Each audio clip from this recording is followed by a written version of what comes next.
Estamos para cambiar rodamientos de motor de velocidad del iFitness. Ya una vez desmontado, ¿sí? Le retiramos esta polea pequeña acá, los 4 tornillos de acá, el tornillo de acá y la polea balance o la polea volante, y le seguimos explicando.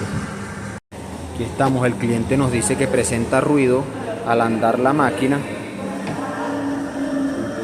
No sé si logran escuchar, pero sí tiene un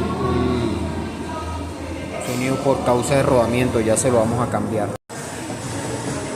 Bueno, aquí estamos para cambiarle los rodamientos, retirándole la polea pequeña, la polea canalizada, con estos extractores para hacerlo acá mismo en el sitio.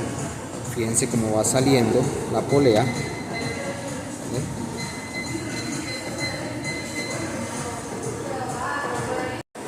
Fíjense, ya retiramos la polea con estos extractores y vamos ahora con la otra.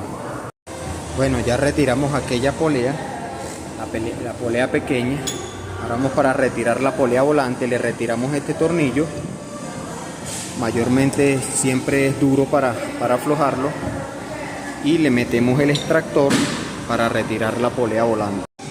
Bueno, listo, aquí tenemos ya los rodamientos cambiados, rodamientos nuevos. Aquí le cambiamos los viejos y procedemos a armar. Bueno, aquí ya lo tenemos armado con los nuevos rodamientos. Ahora así como lo desarmamos, lo armamos. Le colocamos la polea volante, su tornillito, y luego le colocamos la polea de canales en el otro lado y armamos nuevamente el motor ya con sus rodamientos nuevos, listo para andar. Bueno, aquí estamos con la otra polea. Ya tenemos la cuña, la colocamos allí, echamos un poquito de grasa. Fíjense cómo entra fácilmente, que quede a ras. Cuando queda a ras lo apretamos,